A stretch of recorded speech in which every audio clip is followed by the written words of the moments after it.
So, good morning. This is our second lesson on transpersonal psychiatry, and we want now to focus on the subtle body, which is necessary to understand theoretically before we can enter into a different kind of psychology and psychiatry.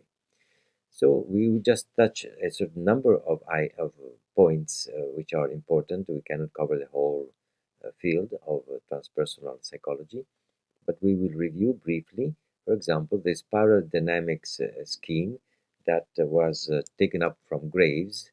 And so uh, we know from what has been written extensively by Wilber that we can divide the consciousness level of individuals and of communities, of history, so also from a more basic and archaic state of consciousness in which survival is the main point, up to a tribal where obedience to group and spirits and magic is the main point, to a feudal or power oriented part of the world or level of consciousness. This would correspond maybe more to the third chakra, for example, if we take the chakra um, ascending progression as a parallel as another map of these levels of consciousness. So, from the first and second chakra, which are more about survival and expansion, to a power oriented attitude, which we see in the third chakra, a feudal chakra. And then we have also a traditional people, most of the population in the world are now in the traditional or in the subsequent modern level of consciousness. The traditional is mainly oriented on being part of a group. There are religions, there's a moral code, a sense of guilt if you don't conform to what it should be done, how you should be. And while in the modern, this is the orange level, it is more individualistic, it is more scientifically oriented. You can also act out of the group, and about 50%, 30% of the people are in this new level. This is about our age. And we should say that in Wilber's scheme, there is an acceleration of these evolutionary states in the modern world. So once you go towards the scientific stage, you go further on to the green, and this is already partially present. About 10% of population in the world are in this green stage, which is a more wise, more community, ecologically oriented attitude. Consciousness is not only about being scientific, but uh, um, even if you take into account science, you don't take it as a religion. You have a more pluralistic point of view, and you feel more solidarity. Uh, you are more community oriented, and so this is a level in which you pass to a different kind of consciousness, which we see better in the last two stages, which is the integral and the holistic. The integral, you can accept that all stages can be present. Very few people are so open up to this, and you don't so fight there's no more conflict in this integrative stage, and in the holistic stage in which you go beyond even normal consciousness. You're more in a non-dualistic kind of attitude, and only 0.1% of the population is in this stage, is a global vision. So with this steadiation, with this progression of stages, you can see why every activity in every period of the world, and also every person, can have different levels of consciousness. These stages can have different evolutionary states. Now, if you look at astrology as another of these maps that talks of the solarization of the different levels of consciousness. So you have the different chakras, the first chakra, the second up to the seventh sky, so to say.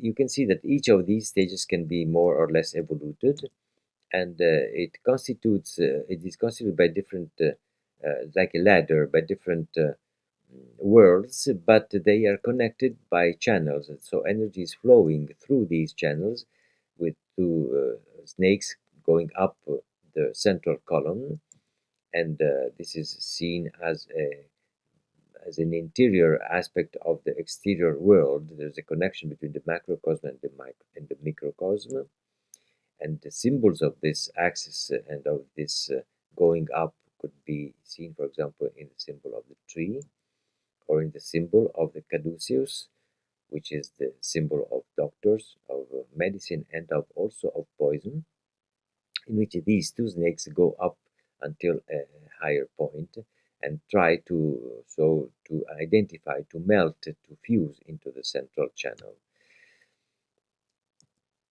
This circulation can be seen as a two serpent circulation or as a single situation of recirculation, and this is happening also with the big numbers of years, like in the yugas, in which the big cycle of 24,000 years is divided in different levels of consciousness, from the more obscure, the Kali Yuga, to the more light oriented Yuga, which is the Satya Yuga. Now, the energy which is circulating into these channels is called Kundalini, which can be in it was not known, this kind um, of knowledge from coming from Tantra, from Kashmir, until it was vulgarized, it was popularized in by this writer, Sir John Woodruff, which was a judge in Calcutta, and he wrote The Power of the Snake. And so also it was studied by Jung and by other uh, people in the east, in the West, before it was not known very much. And in this power of the snake, we can see how this energy is flowing around the column and in the column as a feminine energy, and how it can be also seen as the basis of the alchemical knowledge and practices in the West in the Middle Ages, and also how in religions this feminine relation to the power of the snake was more accepted in the East, while in the West, particularly in Catholicism, there's a sort of contrast to the power of the snake. Jung was talking extensively on this in 1932 in the seminars on Kundalini Yoga in Swiss. And after Howers, which was another Indiologist, was making his talks, he was parallelly talking on Kundalini and on the clinical sides. The patient, he extensively explains how the phenomenology was linked to this map that could explain the phenomenology. This period of seminars was a part of the vision seminaries, which were longer and before and after continued. Neumann, which was a Jungian analyst living in Israel, proposed this scheme on how to categorize these archetypal images of the feminine in terrible or savior, pulling up and pulling down. So we are saying that the levels of consciousness of this energy and of the activation of this energy could be uh, divided into an activation of something which was first dormant and inactive, and then it flows in the two channels, and then it rises up in the central channel, which is the ascending energy of Kundalini, which we will encounter again very often in psychiatry as one of the problems if the system is not clean. So the ascending Kundalini is also the point of all meditation practices, and it is the point also in the religion of the symbol of ascending Mary to the skies. In the exterior temple, so we can see that it has always been described in the basic form. On the floor, we can see that we go through stadiations, two stages, in the lateral chapels, in the columns and the arch, which are doors, and also in the images that are depicted on the specific chapels and on the glasses, which, especially in the Gothic tradition, are really going towards the higher part of the building. So it is a connection between the floor and the ceiling. The column is a particular symbol of this, in which we see an elevation of consciousness through walking in the church towards the altar, we go through the chakras. And going towards the higher point, we also elevate our consciousness. This is seen, for example, in the central image of this slide, in a temple in Italy, in the central Italy, where there is the incoronation of Mary by on the part of Jesus. You see in this central fiery circle that the ascension of Kundalini and reconjunction with the spiritual higher point is the aim of the whole temple, and there is this God point at the very top which emanates the whole manifestation. This elevation is also seen in the Tower of the Sounds, which can be seen as the minaret, or also in the Catholic tradition. And particularly, the higher point is exemplified by a dome. In the right lower part of the slide, we can see the dome of the Pantheon in Rome, but also the Islamic and the Muslim tradition have these domes as an expression of the seventh chakra.